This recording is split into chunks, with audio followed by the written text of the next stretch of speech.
இன்றைக்கி நம்ம வீடியோவில் ரொம்ப சிம்பிளான ஒரு சட்னி ரெசிபி தான் வந்து பார்க்க போகிறோம். தேங்காய் சேர்க்காமல் பொட்டுக்கடலை சட்னி எப்படி செய்கிறதுன்னு பார்க்கலாம். இந்த சட்னி இட்லி, தோசை எல்லாத்துக்குமே ரொம்ப சூப்பராக இருக்கும். இப்போது சட்னி செய்கிறதுக்கு ஒரு கடாயில் கொஞ்சமாக எண்ணெய் சேர்த்துக்கலாம். எண்ணெய் சூடானதுக்கப்புறம் 3 காஞ்ச மிளகாய் சேர்த்துக்கலாம். காரம் அதிகமாக இருக்கிறதுனால நான் 3 சேர்த்துருக்கேன். உங்களோட மிளகாய் வத்தல் காரத்தை பொறுத்து கூட்டிக்கோங்க.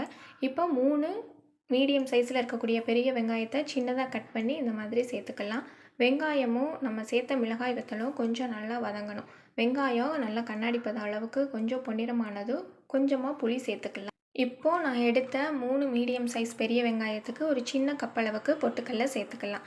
இப்போது பொட்டுக்கடலை வெங்காயத்தோட 1 நிமிஷம் நல்ல மிதமான தீயில் கலந்து விட்டதுக்கப்புறம் இதை அப்படியே நல்லா ஆற வச்சிடலாம்.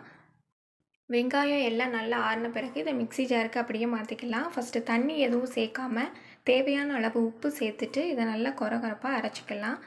அப்போ தான் பொரிகடலைலாம் நம்மளுக்கு நல்லா அரைப்படும். இந்த அளவு அரைச்சப்புறம் கொஞ்சமாக தண்ணி சேர்த்துட்டு நல்லா ஸ்மூத்தாக சட்னியை அரைச்சி எடுத்துக்கலாம். இந்த சட்னி கெட்டியாவோ தண்ணியாவோ எப்படி சாப்பிட்டாலும் ரொம்ப சூப்பராக இருக்கும்.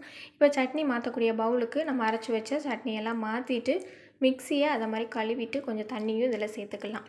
நான் இந்த சட்னி ரொம்ப கெட்டியாகவும் இல்லாமல் தண்ணியாகவும் இல்லாமல் மிதமான பதத்தில் தான் வச்சுருக்கேன். உங்களுக்கு எப்படி சாப்பிட பிடிக்குமோ நீங்கள் அந்த மாதிரி ரெடி பண்ணிக்கலாம்.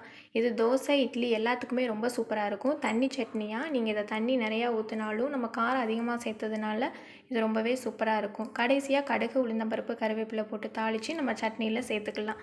நம்மளோட சூப்பரான ரொம்ப சிம்பிளாக பண்ணக்கூடிய தேங்காயே சேர்க்காத இந்த சட்னியை கண்டிப்பாக நீங்களும் ட்ரை பண்ணி பாருங்கள். நம்ம சேனலில் நிறைய சட்னி ரெசிபிலாம் நான் அப்லோட் பண்ணியிருக்கேன். அதோட வீடியோவோட லிங்க் எல்லாம் இந்த வீடியோக்கு கீழே கொடுக்குறேன், செக் பண்ணுங்கள். இந்த வீடியோ உங்களுக்கு பிடிச்சிருந்தா மறக்காமல் நம்ம சேனலை சப்ஸ்கிரைப் பண்ணுங்கள், உங்கள் ஃப்ரெண்ட்ஸ்க்கு ஷேர் பண்ணுங்கள்.